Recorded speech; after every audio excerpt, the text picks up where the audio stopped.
The soles of her feet were black with ash and dirt, cracked at the heels where the skin had split open weeks ago and never healed right. And still she danced. Ilara moved between the shadows at the edge of the bonfire circle, her bare feet pressing into the frozen ground where the heat hadn't reached yet, each step leaving a faint smear of blood on the frost. The music was a drum and 2 fiddles, and the pack played them with the sloppy joy of wolves who had eaten well and drunk better. Nobody looked at her. Nobody ever looked at her. She was the wolfless Omega, who cleaned the pack's slaughterhouse floors 6 days a week, scraping dried blood and offal from concrete with a wire brush until her palms looked like raw meat. And on the 7th day she sat in her cinder-block room behind the generator building and listened to the hum of machinery, because it was the only sound that didn't judge her. But tonight there was music, and something in her chest wouldn't stay still. The harvest bonfire was the biggest gathering of the year, when the Silver Peak pack celebrated the autumn kill and the stores that would carry them through winter. Every wolf in the territory had been invited, every wolf except Ilara. She knew this because the invitation list had been pinned to the mess hall door for 2 weeks, handwritten by the pack's Luna in careful blue ink, and Ilara had read every name on it while mopping the floor beneath. Her name was not there. It had never been there. In 9 years of living in this pack, she had never once been invited to a single gathering, feast, or ceremony. She ate alone. She worked alone. She existed in the gaps between the real wolves. And yet here she was, barefoot in the frost at the far edge of the firelight, moving her body to music she had no right to hear. She had told herself she was only walking past. The slaughterhouse was 200 yards beyond the bonfire meadow, and she had left a bucket of lye solution soaking on the killing floor that needed to be drained before it ate through the sealant. That was all. She was walking to work on her night off because there was nothing else to do, and the bonfire just happened to be in the way. But then the fiddles had started that slow, pulling melody, the one the old wolves played when they wanted to remember what it felt like to run through open country with someone beside them, and Ilara's feet had stopped walking toward the slaughterhouse and started doing something else entirely. She didn't know how to dance. Not really. No one had ever taught her. But her body knew something her mind didn't, and it moved in the dark like water finding its way downhill, inevitable and unthinking.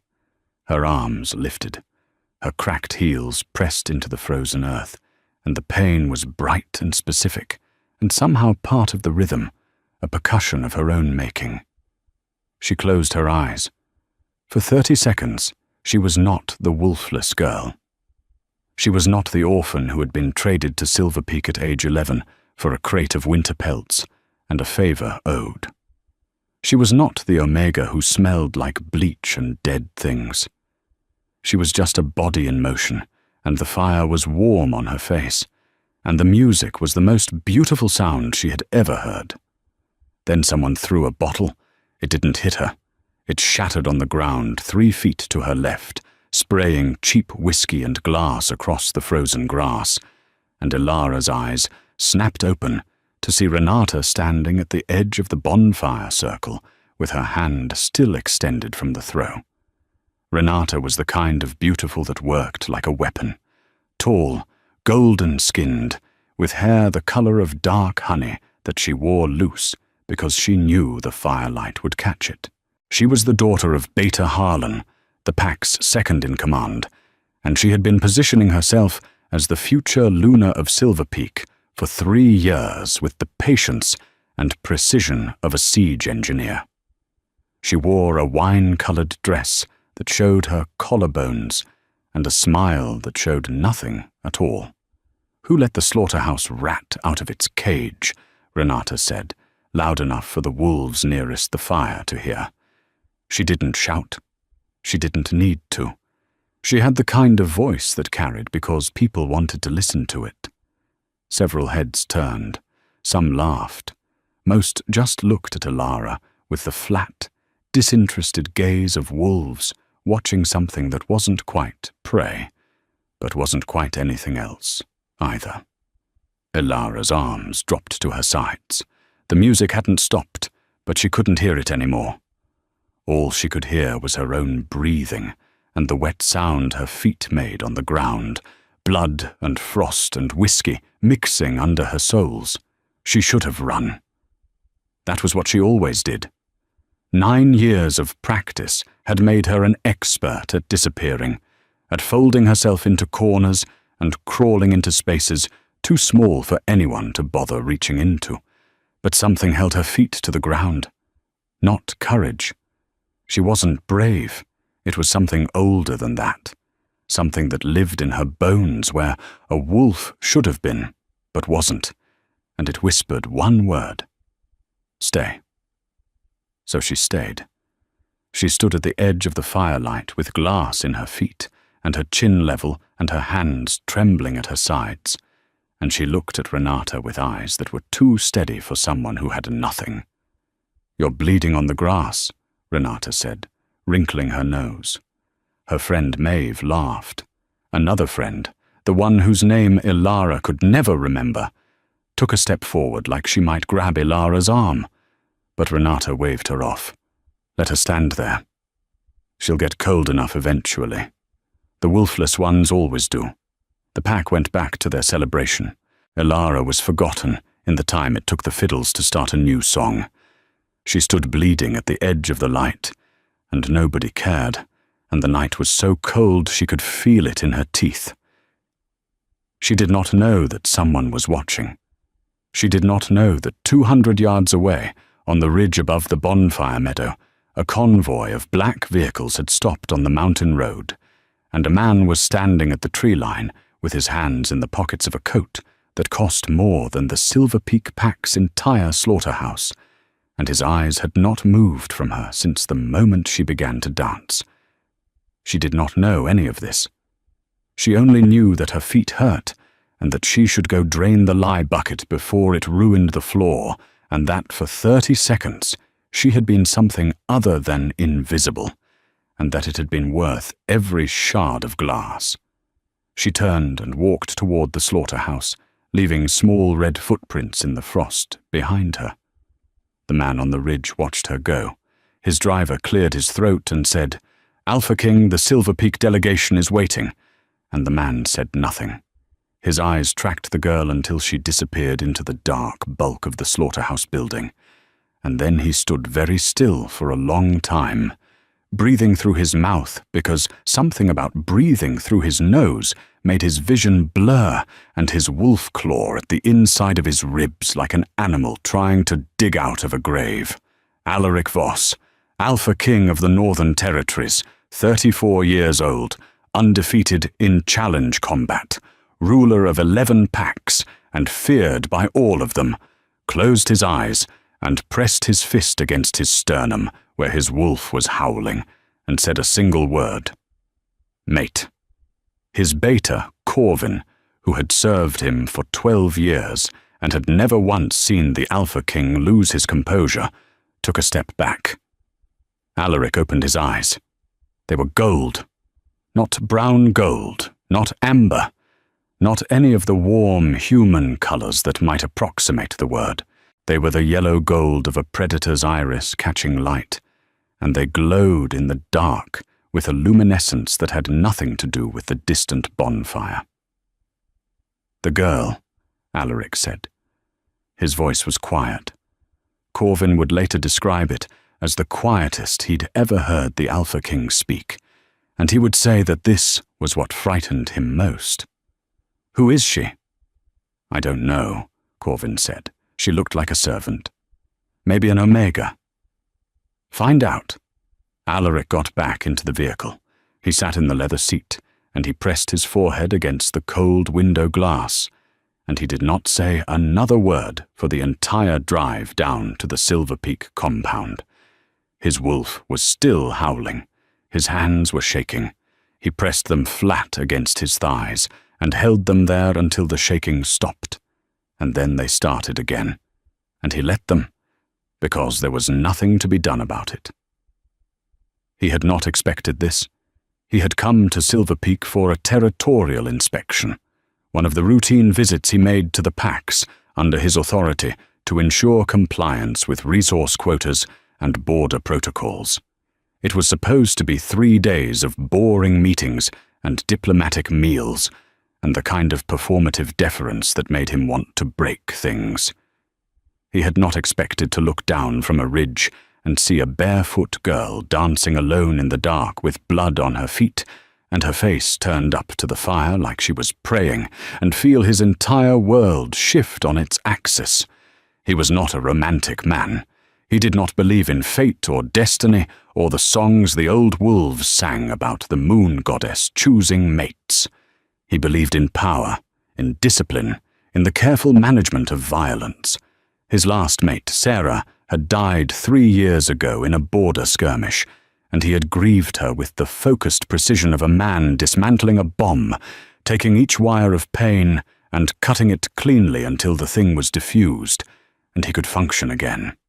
He had not expected to feel anything again. He had certainly not expected his wolf to respond to a wolfless slaughterhouse worker with the kind of intensity that made his vision go gold and his teeth ache in his jaw. And yet, the convoy reached the Silver Peak compound. Alpha Hollis was waiting on the front steps of the main lodge with his beta, Harlan, and a small delegation of ranked wolves arranged in order of importance. Alaric noted that the hospitality setup was expensive, forced, the kind of display a pack puts on when it has something to hide. Fresh pine garlands on the railings, candles in the windows, a girl in a white dress holding a tray of honey wine. Not the girl, a different girl. The wrongness of this registered in Alaric's chest like a splinter. "Alpha Hollis," Alaric said, stepping out of the vehicle. His voice was back to its usual flat authority, his eyes their usual cold grey. The gold was gone, pushed down, contained. "My compliments on the bonfire. I could see it from the ridge." Hollis smiled the way men smile when they are hoping you didn't notice the cracks in the foundation. "We're honored by your visit, Alpha King. Your quarters are prepared. My daughter Renata will attend to anything you need." Renata appeared at her father's elbow as if summoned. She had changed out of the wine dress and into something silver and clinging, and she smiled at Alaric with the precise calibration of a woman who has practiced the angle in a mirror. She smelled like jasmine and ambition. Alaric looked at her. His wolf felt nothing. "Absolute zero. I'll need a tour of the compound tomorrow," Alaric said, "including the outbuildings." Hollis's smile flickered. "Of course, anything you wish." "All of them," Alaric said. "Every building. Every worker. I want to see everything." He went to his quarters. He stood at the window in the dark and looked out toward the slaughterhouse, a squat, concrete building at the far end of the compound with a single light burning in a window the size of a shoebox. She was in there. He could feel her. The bond was like a thread pulled taut between his ribs and that small yellow window, vibrating with a frequency he could feel in his teeth. His phone buzzed. Corvin. "Found some information," the text read. "Her name is Ilara. No pack surname. Wolfless Omega. Traded to Silver Peak 9 years ago as part of a debt settlement with the Pinecrest Pack. Works in the slaughterhouse. Cleaning crew. No rank, no wolf, no status. Pack roster lists her as auxiliary labor, non-person designation." Alaric read the text 3 times. His thumb hovered over the phone screen, and the screen cracked under the pressure. He set the phone down carefully. He looked at the yellow window. Non-person. His wolf pressed against the inside of his skull and showed him, in vivid sensory detail, the memory of her dancing. The way her arms had lifted, the way her feet had pressed into the frozen ground, the way she had closed her eyes and tipped her face toward the fire as if she were trying to absorb enough warmth to last the rest of her life. Something in Alaric's chest rearranged itself, and the shape it made was unfamiliar, and it hurt, and he did not try to stop it. Morning in the Silver Peak compound smelled like wood smoke and bacon grease and pine sap, and underneath all of it, if you breathed deep enough, the faint iron tang of the slaughterhouse carried on the wind. Elara was already 3 hours into her shift. She had drained the lye bucket, resealed the killing floor, scrubbed the drain channels with a long-handled brush, and was now on her hands and knees cleaning the base of the hanging rail, where blood collected in a thick residue that had to be chiseled off with a putty knife before it could be scrubbed. Her feet were wrapped in strips of cloth torn from an old bedsheet. The glass cuts from last night had stopped bleeding but hadn't closed. She could feel them pulling with every step, small mouths opening and closing in the skin of her soles. She heard the main door open but didn't look up. People came and went from the slaughterhouse all day. Delivery wolves bringing carcasses from the hunt, the butcher team that worked the afternoon shift. Sometimes kids daring each other to touch the killing rail. None of them spoke to her. She was part of the equipment. But then the footsteps stopped, and the silence had a weight to it that made her raise her head. A man stood in the doorway of the slaughterhouse. He was tall enough that his head nearly touched the door frame, and broad enough across the shoulders that the morning light behind him made his silhouette look like a wall. He wore a dark coat over a dark shirt, and his hands were at his sides, and he was looking at her with an expression she couldn't read because his face was in shadow. Behind him stood 3 more men in similar dark clothing, and behind them, looking like he'd swallowed a live coal, stood Alpha Hollis. Elara scrambled to her feet. The putty knife clattered on the concrete floor. She pressed her back against the hanging rail and curled her hands into the fabric of her work shirt, which was stained with things she tried not to think about, and she stared at the man in the doorway with the wide, fixed gaze of a prey animal that knows it has nowhere to run. The man took a step into the slaughterhouse. The light from the overhead fluorescence hit his face, and Elara saw him clearly for the first time. He was not handsome in the way that pack wolves were handsome, the way that was all about symmetry and grooming, and the studied casualness of people who knew they were being watched. He was handsome the way a mountain was handsome, the way a winter storm was handsome. His face was all angles and severity, with a jaw that looked like it had been cut from something harder than bone. His hair was dark, cropped close, showing a scar that ran along his left temple and disappeared behind his ear. His eyes were grey. They were looking at her feet. Elara looked down. The cloth wrappings had come loose on her left foot, and the glass cuts were visible, red and raw against her pale skin. A thin line of blood had seeped through the cloth and was marking the concrete. She tried to tuck her foot behind her other ankle, to hide it, the way she always hid the evidence of what living in this pack cost her. But the man's eyes had already seen, and something in them changed. The grey went dark. Not gold, not yet, but dark, like clouds banking before a storm. "This is the full operation," Alpha Hollis said from the doorway, his voice slightly too loud, slightly too cheerful. He was doing his best impression of a man with nothing to hide. "We process all game from the territory here. State of the art, the drainage system was updated just last year." "Who is she?" the man said. Hollis blinked. He looked at Elara as if noticing her for the first time, which was possible, because Elara was reasonably sure the Pack Alpha had not looked directly at her in 4 years. "Huh? She's part of the cleaning crew, Omega Labor. Nobody important.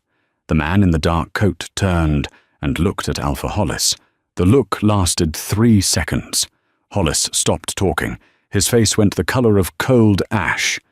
Beta Harlan, standing behind him, took a half step to the side, instinctively distancing himself from whatever was about to happen. "What is her name?" the man said. Hollis swallowed. "I don't recall offhand. She was part of a trade arrangement. From Pinecrest, I believe. We can check the records." "Her name," the man said, and this time his voice dropped to something that was not quite a growl, not quite human speech, but lived in the space between the two where the wolf resided. "Ilara," someone said. It took her a moment to realize it was her own voice. She pressed her lips together, startled by her own audacity. The wolfless girl had spoken to the Alpha King of the Northern Territories without being addressed first. She knew this because she had recognized the crest on his coat, the black mountain and silver crown that she had seen on official correspondence pinned to the mess hall bulletin board. The Alpha King looked at her. His eyes were doing the thing again, the darkening, and this time she saw a flash of gold at the edges, brief as a spark. "Ilara," he repeated.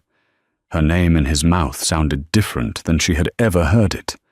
It sounded like it meant something. They looked at each other across the blood-stained concrete floor of the slaughterhouse, and the fluorescent lights buzzed overhead. And somewhere outside, a crow called twice, and neither of them moved, and the moment stretched until it was thin as wire and twice as sharp. Then Alaric turned away. The gold vanished from his eyes like a door closing. "I've seen enough of this building," he said to Hollis, and his voice was flat again, professional, giving nothing away. "Show me the residential quarters. All of them, including wherever your auxiliary labor is housed." Hollis opened his mouth, closed it, and led the way out. Alaric followed without looking back. His wolf was screaming inside his chest, clawing, howling, and he held it down with the force of will that had allowed him to rule 11 packs for a decade, and he walked away from his mate for the first and last time. The tour of the compound took 4 hours. Alaric walked through every building with the methodical attention of a man cataloguing evidence. He noted the ranked wolves' quarters, comfortable and well-heated.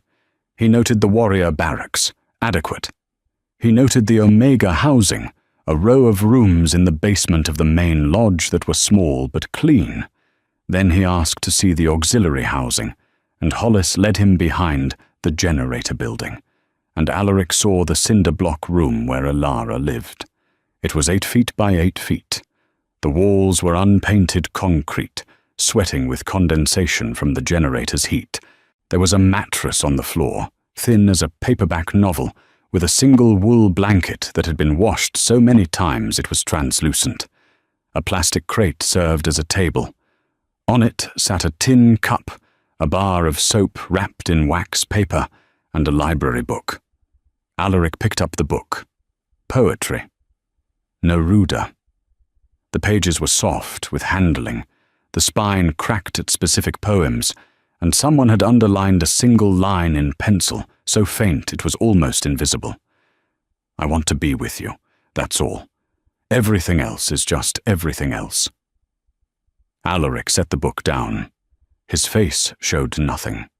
The storm inside him was so vast it had gone quiet, the way the eye of a hurricane is quiet, not from peace, but from the absolute density of the violence surrounding it.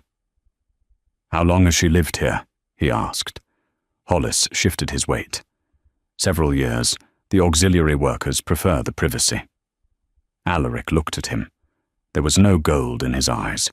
There didn't need to be. The grey was enough. It was the grey of something geological, something that could crush you, not through malice, but through sheer, indifferent mass. "We'll discuss the labor accommodations at dinner," Alaric said. He turned and left the room, and as he walked back toward the main lodge, Corvin fell into step beside him, and said nothing, because he had served the Alpha King for 12 years, and he knew the difference between silence that meant thinking and silence that meant someone was going to pay. That evening, dinner was served in the Silver Peak Lodge's main hall. Candles, linen tablecloths, wine from the southern packs. Renata sat at Alaric's right, which was the position of honor, which she had arranged through a complex negotiation with the seating coordinator that had taken her most of the afternoon. She wore emerald green. She smelled like jasmine. She leaned close when she spoke and touched his arm when she laughed. Alaric responded to her with the exact minimum courtesy required by diplomatic protocol.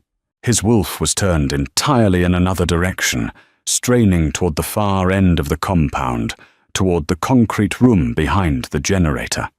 "Tell me about your Pax Omega program," Alaric said to Hollis, interrupting a story Renata was telling about the time she'd outrun a rogue wolf in the eastern forest. Hollis dabbed his mouth with a napkin. Standard hierarchy. Omegas contribute through service roles, food preparation, cleaning, maintenance. They're well cared for. And the wolfless ones? The table went quiet. Renata's hand, which had been reaching for her wine glass, paused. "We have very few wolfless," Hollis said carefully. "It's a rare condition, as you know. Those affected are given appropriate roles within their capacity." "Appropriate," Alaric repeated. The word sat on the table like a dropped knife. Renata spoke. Her voice was smooth, practiced, but there was a micro-hesitation in it that Alaric's wolf caught. "The wolfless girl in the slaughterhouse," she said. "If she's what's prompted this line of questioning, I should mention that she's been given far more than she deserves. She was a debt trade from a disbanded pack. No lineage, no wolf, no value to any mating pool. My father housed and fed her out of pure charity." Alaric looked at Renata.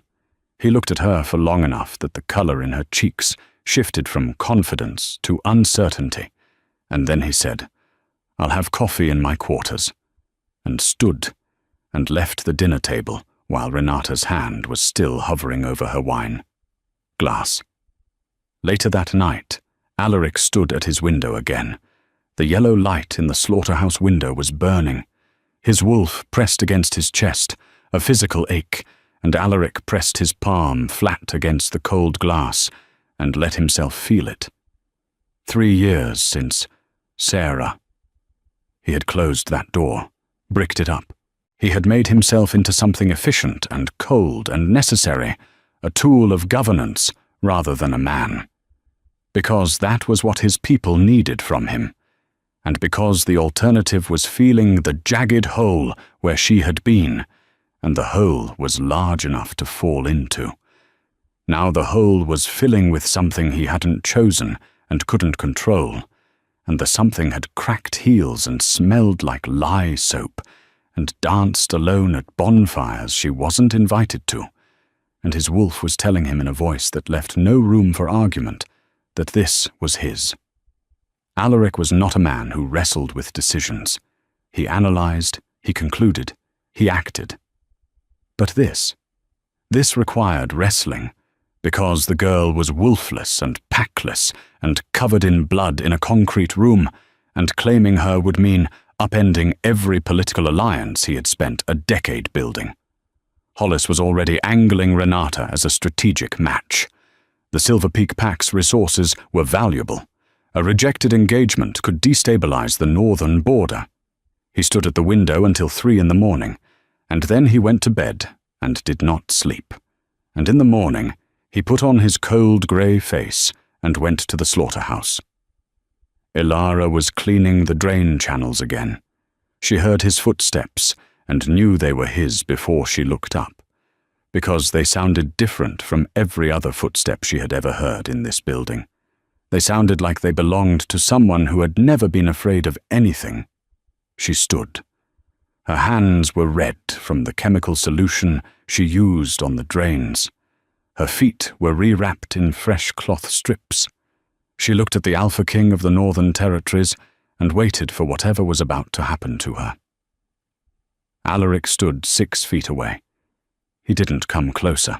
He could feel the bond thrumming between them, physical as a bass note, and he knew that if he got within arm's reach, he would touch her, and if he touched her, he would not stop, and that was not something he could do in a slaughterhouse at 7 in the morning without explanation.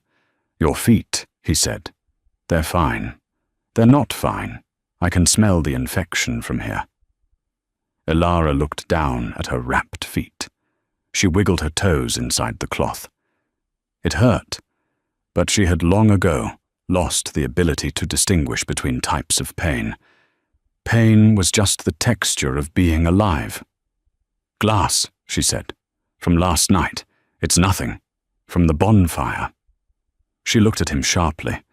How did he know about the bonfire? She had been at the far edge of the light. Nobody had seen her except Renata, and Renata would not have mentioned it to the Alpha King. "I saw you," Alaric said. 3 words.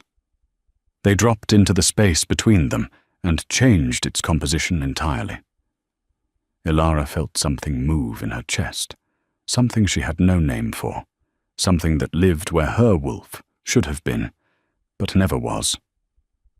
"You were on the ridge," she said. It wasn't a question. The convoy. She had heard the engines, distantly, but hadn't thought about it. Alaric nodded. "Why are you here?" "In the slaughterhouse. Again." He didn't answer immediately.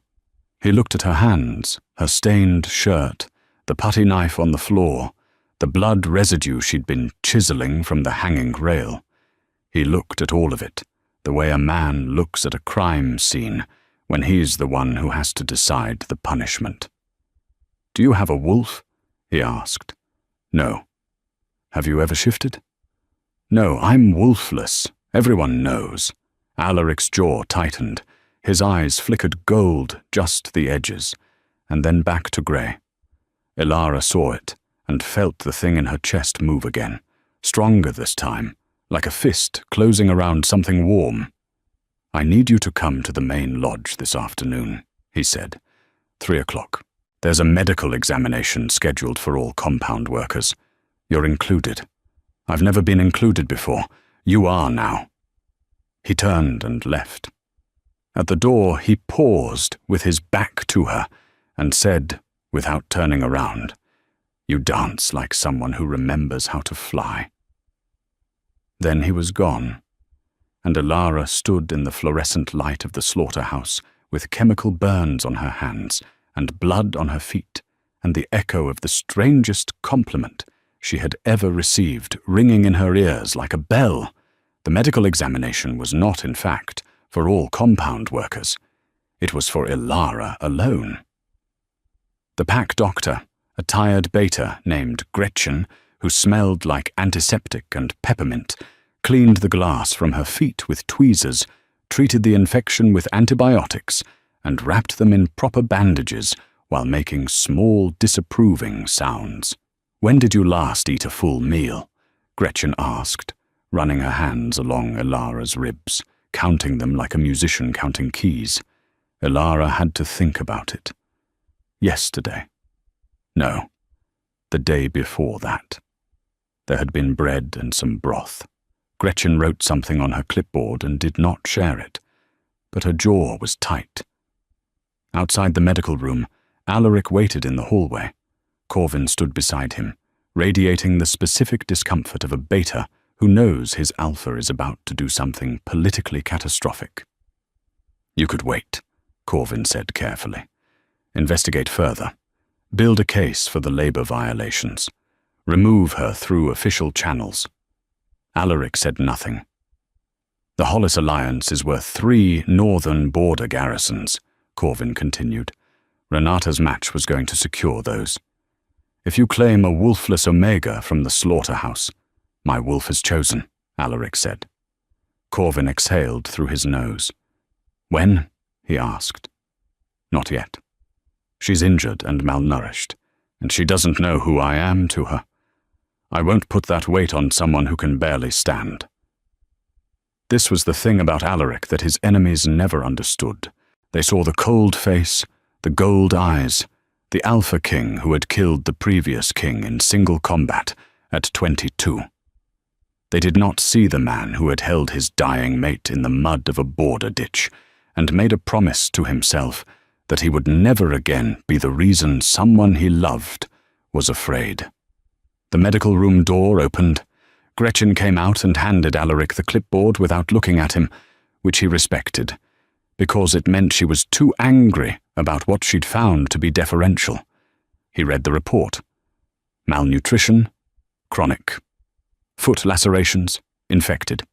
Calcium deficiency, anemia, chemical burns, hands, repeated exposure without protective equipment, historical fracture, left wrist, healed improperly, scar tissue, multiple locations, consistent with physical strikes.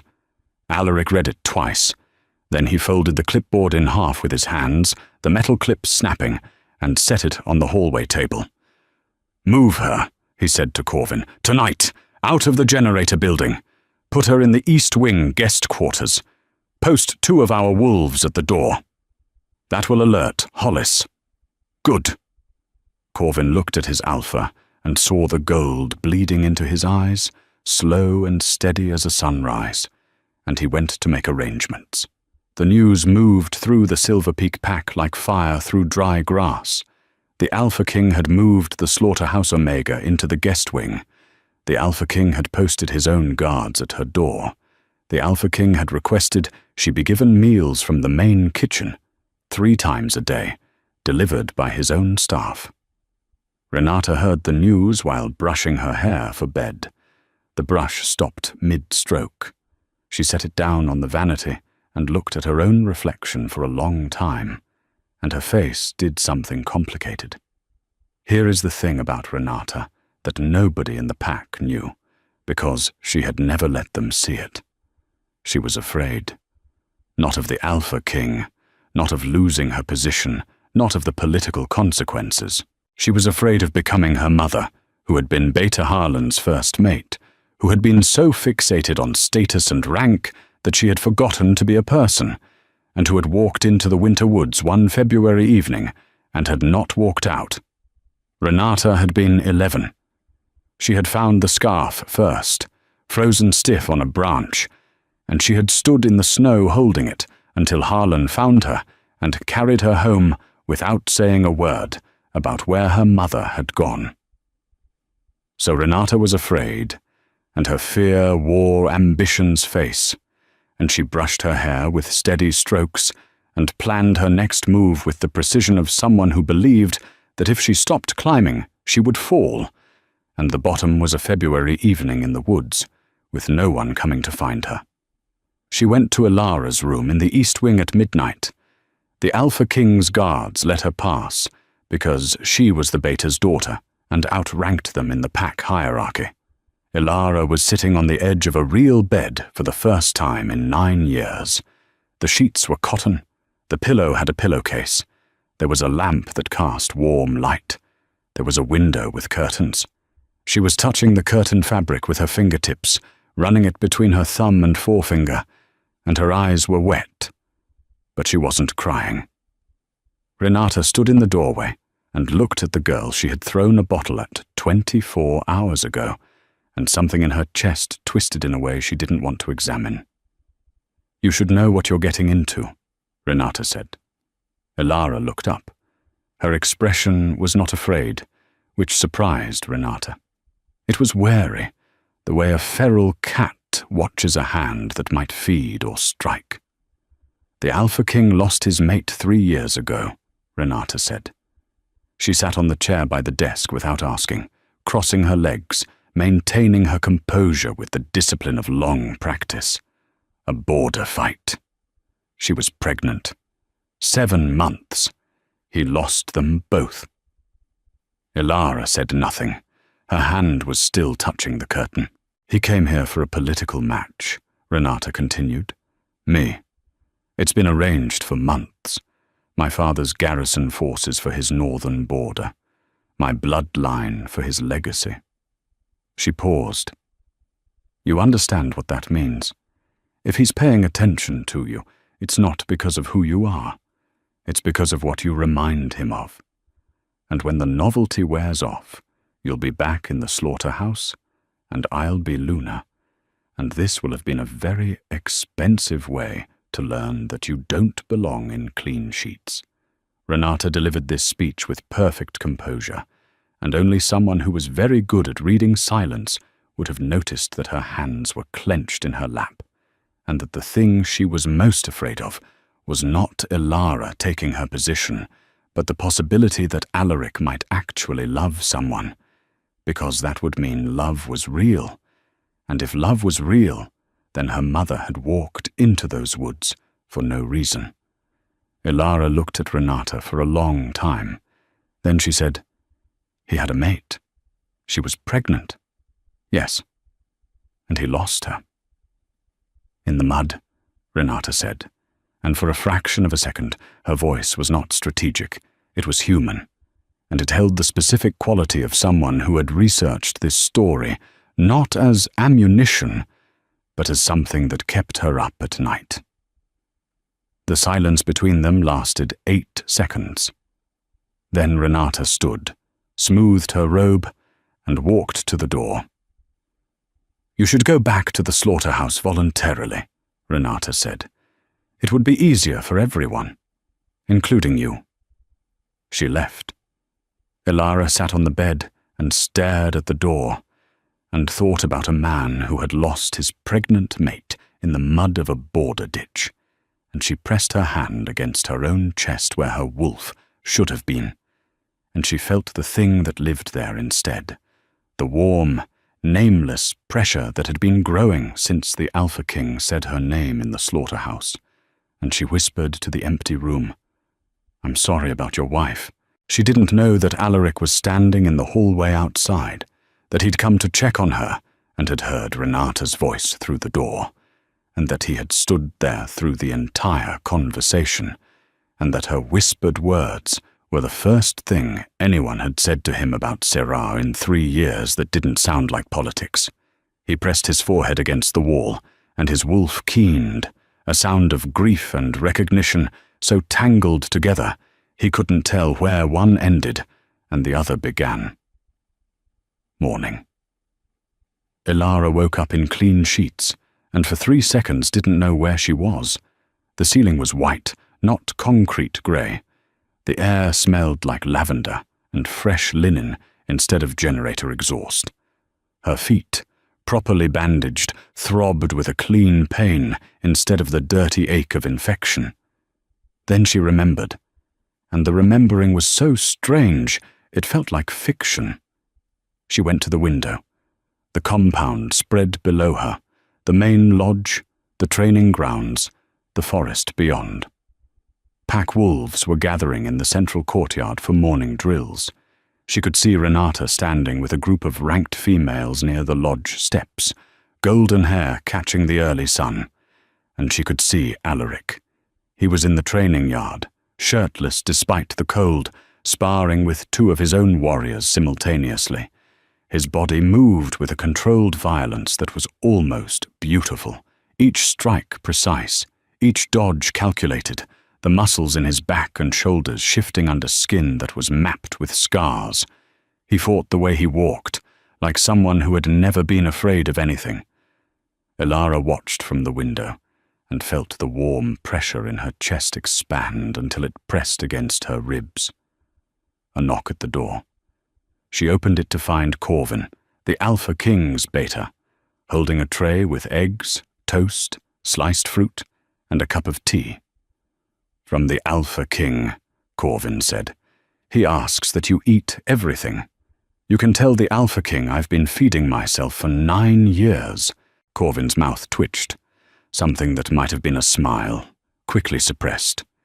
"He asks also that you join him for a walk this afternoon. 2 o'clock. He suggests the North Trail. Is it a request or an order?" "He said you would ask that." "He said to tell you it's a request, and that if you say no, he'll walk the North Trail alone and feel sorry for himself." Ilara took the tray. She ate everything on it, because she was starving, and because the eggs were cooked with butter and herbs, and she hadn't tasted butter in 4 years. At 2 o'clock, she walked the North Trail with the Alpha King of the Northern Territories. He shortened his stride to match hers. They walked side by side through birch trees, whose bark peeled in white curls and smelled like wintergreen, and the ground was soft with fallen leaves, and the sky was the particular blue that only appears in late autumn when the air has been scrubbed clean by frost. They didn't speak for the first 10 minutes. The silence was not awkward. It was the silence of two people who had each spent so much time alone that they had learned the difference between empty silence and full silence, and this was the full kind. Alaric spoke first. "I'm going to tell you something, and I need you to not run." That's not a reassuring way to start a sentence. He almost smiled. His face was not built for smiling, but the architecture of it shifted slightly, and Ilara saw what a smile would look like on him if he ever fully committed to one, and it made her chest hurt. "You are my mate," Alaric said. The trail went quiet. Even the birds stopped, or seemed to. Ilara's feet stopped moving. She stood in the birch leaves and looked at the Alpha King, and her face went through 5 expressions in 2 seconds, and then settled on the 6th, which was a very specific kind of stillness. "I'm wolfless," she said. "I know. Mates require a wolf bond, the other half of the pull, the shared consciousness. I don't have any of that. I can't feel what you feel." Alaric turned to face her. He looked at her with those grey eyes that kept threatening gold, and he said, "What do you feel? Right now? In your chest?" Ilara pressed her hand against her sternum. The warm pressure was there, stronger than ever, pulsing like a second heartbeat. "Something," she said. "Describe it." "Warm. Like standing near a fire. But inside." Alaric closed his eyes. When he opened them, the gold was there, undeniable, and he let her see it. He let her see the thing he had been hiding since the ridge. "My wolf has been trying to reach you since the moment you started dancing," he said. "He's in my chest, trying to claw his way out to get to you. He's howling. He hasn't stopped for 2 days. And you're telling me you feel warmth?" He stepped closer. 1 step. The distance between them went from 6 feet to 4. "Ilara, your wolf isn't absent. She's buried, dormant. Something suppressed her, or someone did. And she's been waking up since I arrived. That's the warmth. That's her trying to surface." Ilara shook her head. Her eyes were bright. "No. They tested me when I was a child. The Pinecrest Pack doctor said there was nothing there. Just a blank space where a wolf should be. The Pinecrest Pack sold you for a crate of pelts. Do you trust their diagnosis?" The question landed like a slap. Ilara opened her mouth, closed it. She looked at the birch trees, at the sky, at her bandaged feet on the leaf-covered trail. She looked anywhere but at him. "I don't know what to do with this," she said. "You don't have to do anything." "Not yet. I'm telling you because you deserve to know, and because lying to you would make me someone I've decided not to be."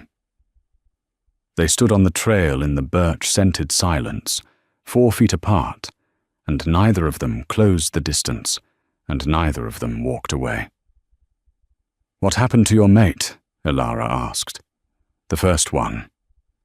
Alaric's face did the stone thing, the shuttering, but then he breathed, and the shutters opened a crack, and he said, "Her name was Sarah. She was carrying our daughter. We were ambushed at the eastern border.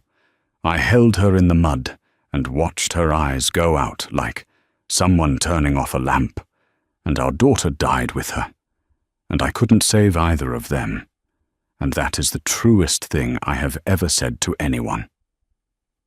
Ilara felt the warmth in her chest flare, and something under it stirred, something deeper, something that was not warmth, but heat, and for one instant she felt a presence behind her own consciousness, vast and patient and desperately awake, pressing against a barrier that had held for 20 years and was, for the first time, cracking. She gasped. Her hand flew to her chest. Alaric's head snapped toward her, eyes fully gold, his wolf surging forward. "Something moved," she whispered, "inside me." Something moved. Alaric's hands were shaking. He held them at his sides and didn't reach for her, though his wolf was screaming too, because he had made a promise to himself about never being the reason someone he loved was afraid. "Good," he said, and his voice was rough with the effort of restraint. "Let her come. Don't fight it." They stood there for a long time. The next 3 days passed in a strange suspension. Alaric extended his visit, citing additional inspection needs, and Hollis couldn't refuse because you don't refuse the Alpha King. Renata watched from the margins, calculating, recalculating, her fear wearing new faces each day. The pack whispered. The slaughterhouse Omega was eating in the main kitchen now, sitting at a table by the window, and the Alpha King's guards brought her meals, but the Alpha King himself came to sit with her sometimes, and they talked quietly, and anyone who passed close enough could hear them discussing things like poetry, and the migratory patterns of birds, and whether the concept of home was a place or a person, and this was deeply alarming to everyone, because Alpha Kings were not supposed to discuss poetry with wolfless Omegas. On the 3rd day, Renata played her hand. She went to her father and told him that the Alpha King's attention to the slaughterhouse Omega was humiliating the pack, that it threatened the garrison alliance, and that something needed to be done. Harlan, who was not a cruel man but was a political one, who remembered his first wife's face the morning she walked into the woods, and had spent 15 years trying to give his daughter enough stability that she would never wear that face, listened to his daughter and made a decision that he would later recognize as the worst of his life. He called a pack assembly, all ranked wolves. He presented evidence, fabricated but convincing, that Elara had been stealing from the pack stores. Grain, preserved meat, medical supplies.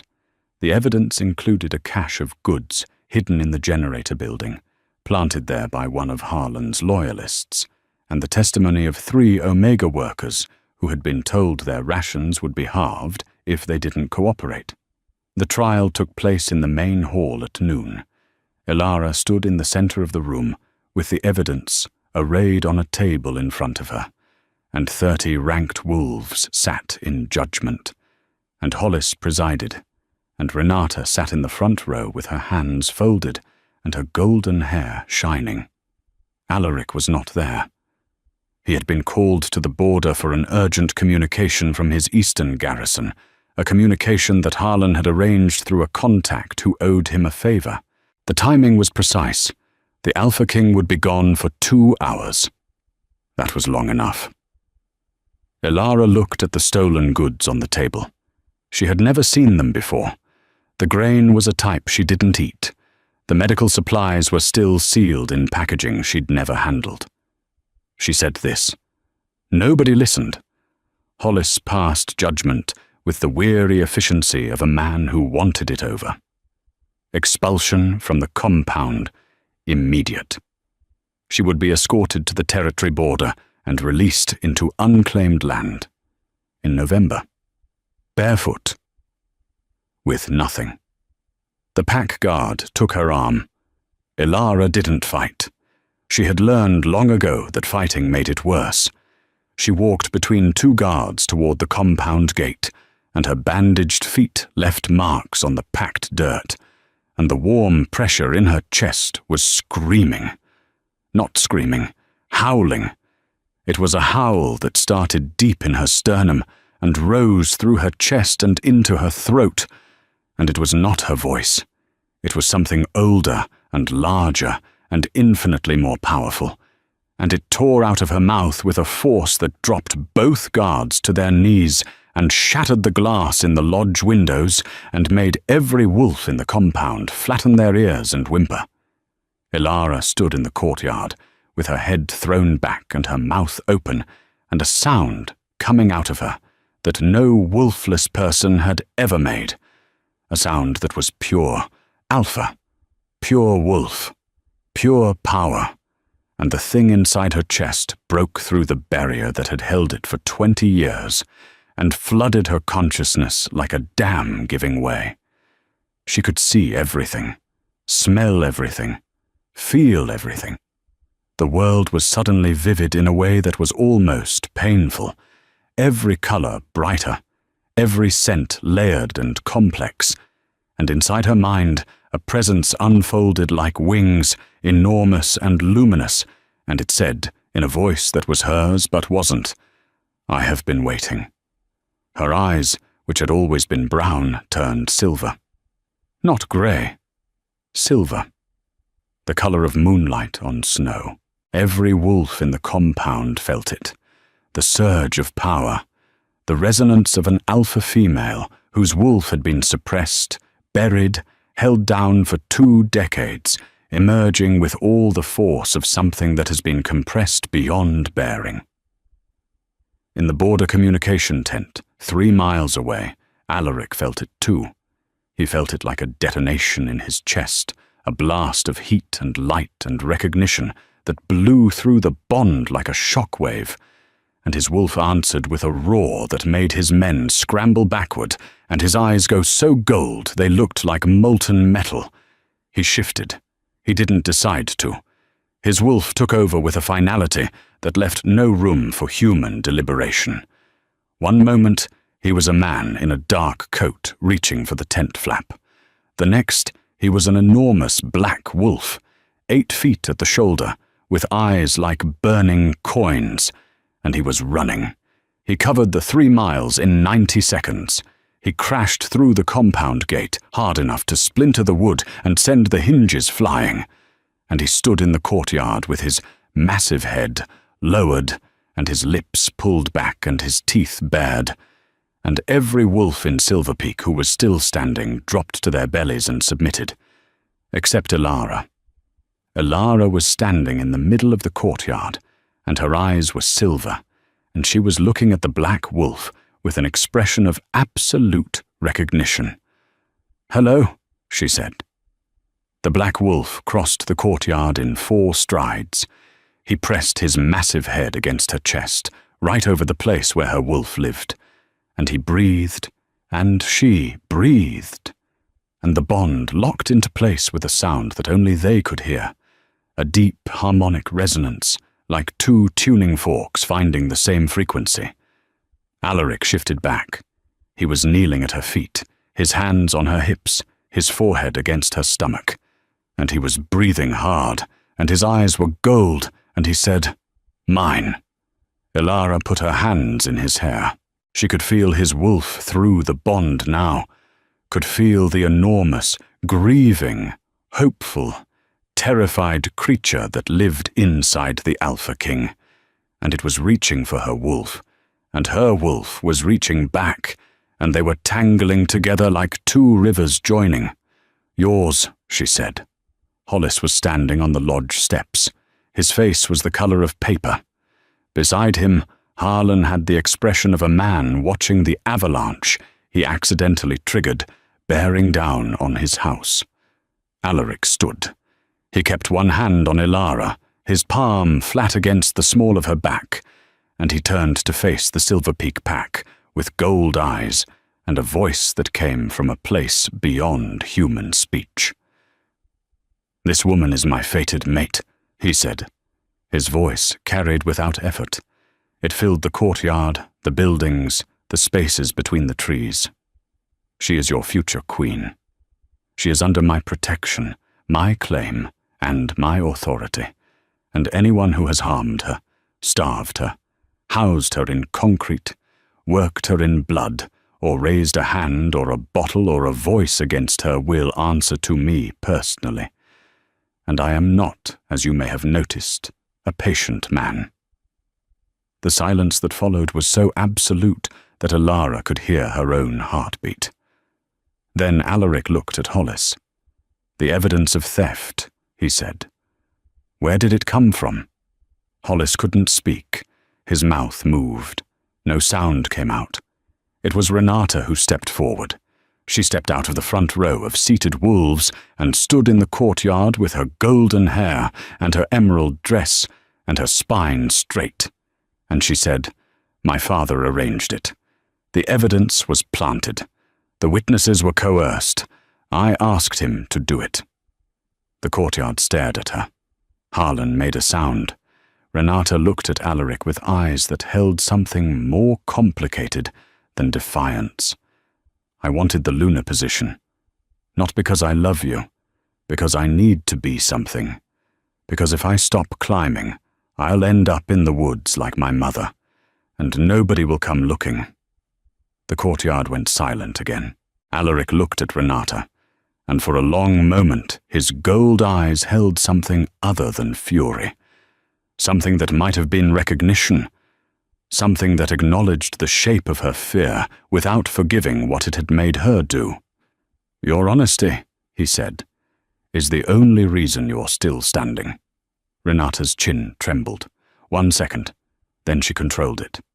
"I will not harm her again," Renata said. She was looking at Alara now, not Alaric. She said it to Alara, and it was not an apology, but it was a promise, and the difference was important. Alaric turned to Harlan. "Beta Harlan. For fabricating evidence against a member of this pack, for conspiring to exile her into unclaimed territory in winter, and for doing so while she was under the explicit protection of the crown, you are stripped of rank. You will serve the pack as Omega labor for 1 year. After that, your case will be reviewed." Harlan's face collapsed, not into anger, into something worse, into the realization that he had done to someone else's daughter exactly what he had spent 15 years trying to prevent happening to his own.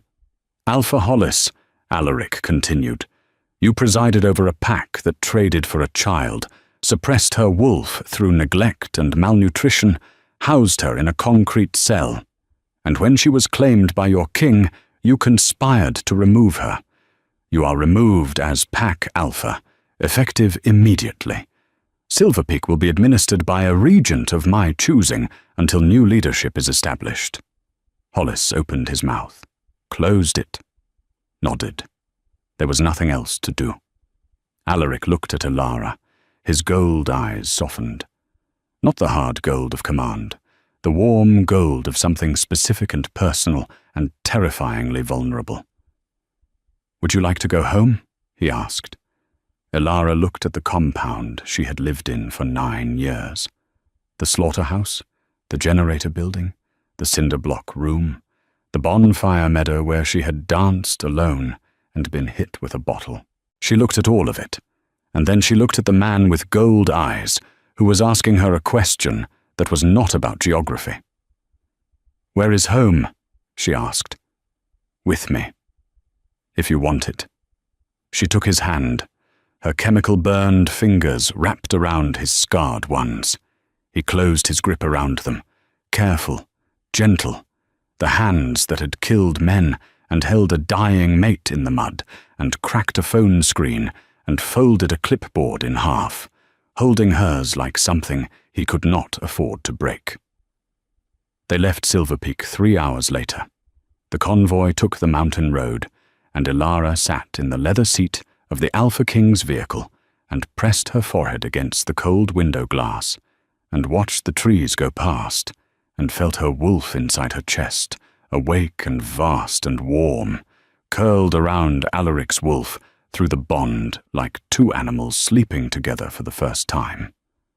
Alaric watched her from the other seat. He was not touching her. He was giving her space, the way you give space to something wild that has chosen to trust you, knowing that the trust is fragile and must be earned again every day.